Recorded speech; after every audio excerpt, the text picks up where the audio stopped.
বাংলাদেশের নাগরিক হিসেবে আমাদের সকলেরই বাংলাদেশ সম্পর্কে জানা জরুরি। সেই কথা মাথায় রেখে আমরা আমাদের চ্যানেলে একটি নতুন প্লেলিস্ট অ্যাড করেছি। নাম দিয়েছি বাংলাদেশ। এই প্লেলিস্টে বাংলাদেশের বিভিন্ন জেলা, দর্শনীয় স্থান ও স্থাপনা সম্পর্কে সকলকে জানাবো। সেই ধারাবাহিকতায় আজকের আলোচনার বিষয় জাতীয় সংসদ ভবন। জাতীয় সংসদ ভবন সম্পর্কে আপনাদের বেশ কিছু অজানা তথ্য দিব আজ। আশা করছি ভিডিওটি শেষ পর্যন্ত দেখবেন এবং আমাদের চ্যানেলটি সাবস্ক্রাইব করবেন। জাতীয় সংসদ ভবন বাংলাদেশের জাতীয় সংসদের প্রধান ভবন। এটি ঢাকার শেরেবাংলা নগর এলাকায় অবস্থিত। প্রখ্যাত মার্কিন স্থপতি লুই কান এটির মূল স্থপতি।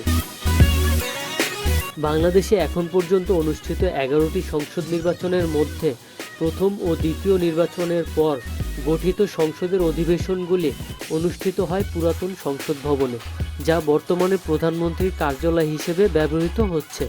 তৎকালীন পাকিস্তান সরকার পূর্ব পাকিস্তান ও পশ্চিম পাকিস্তানের আইনসভার জন্য জাতীয় সংসদ ভবনের নির্মাণ শুরু করে 1961 সালে। 1982 সালের 28শে জানুয়ারি নির্মাণ কাজ সম্পন্ন হওয়ার পর একই বছরের 15ই ফেব্রুয়ারি বাংলাদেশের দ্বিতীয় সংসদের 8ম অধিবেশনে প্রথম সংসদ ভবন ব্যবহৃত হয়। তখন থেকেই আইন প্রণয়ন ও সরকারি কর্মকাণ্ড পরিচালনার মূল কেন্দ্র হিসেবে এই ভবন ব্যবহার হয়ে আসছে। লুই আই কান কমপ্লেক্সের অবশিষ্ট অংশের ডিজাইন করেন। জাতীয় সংসদ ভবন জাতীয় সংসদ কমপ্লেক্সের একটি অংশ। কমপ্লেক্সের মধ্যে আরও আছে সুদৃশ্য বাগান, কৃত্রিম হ্রদ এবং সংসদ সদস্যদের আবাসস্থল। ঢাকার শেরেবাংলা নগরে অবস্থিত জাতীয় সংসদ কমপ্লেক্সকে ঘিরে রয়েছে 4টি প্রধান সড়ক। উত্তর দিকে লেক রোড, পূর্ব দিকে রোকেয়া সরণি, দক্ষিণ দিকে মানিক মিয়া এভিনিউ ও পশ্চিম দিকে মিরপুর সড়ক। ফলে সংসদ অধিবেশন চলাকালে যানবাহন চলাচল ও সহজে চলাচল নিয়ন্ত্রণ করা সম্ভবপর হয়। মূল ভবনটি মূলত 3 ভাগে বিভক্ত। ৭৬,০০০ বর্গমিটার নিয়ে মূল প্লাজা, ২১,০০০ বর্গমিটার নিয়ে দক্ষিণ প্লাজা এবং ৬,০০০ বর্গমিটার নিয়ে রাষ্ট্রপতি প্লাজা। মূল ভবনটি কমপ্লেক্সের কেন্দ্রে অবস্থিত। এমপি হোস্টেল ও জরুরি কাজে ব্যবহৃত ভবনসমূহ কমপ্লেক্সের বহির্ভাগে অবস্থিত।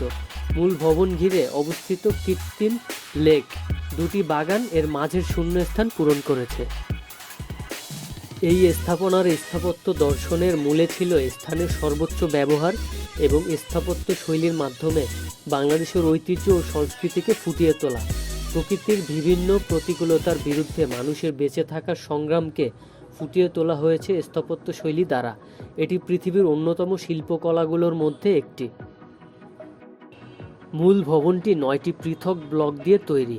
মাঝের অষ্টভুজ ব্লকটির উচ্চতা 155 ফুট এবং বাকি 8টি ব্লকের উচ্চতা 110 ফুট।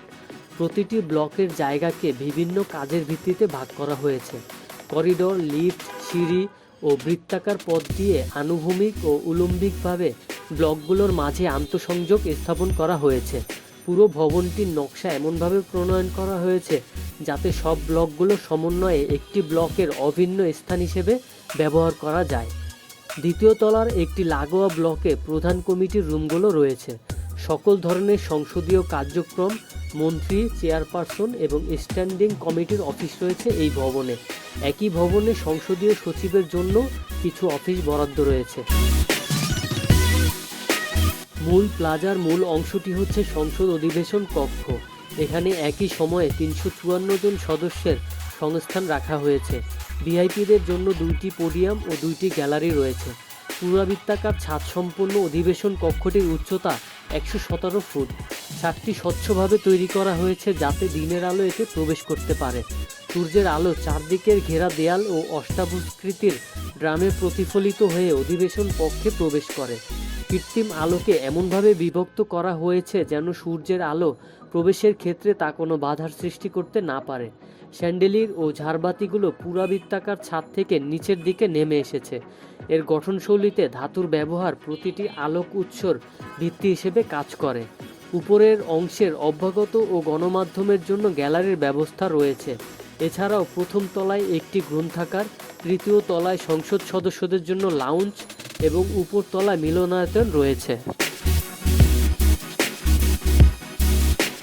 দক্ষিণ দিকে মানিক মিয়া এভিনিউর অভিমুখে সংসদ ভবনের দক্ষিণ প্লাজা অবস্থিত।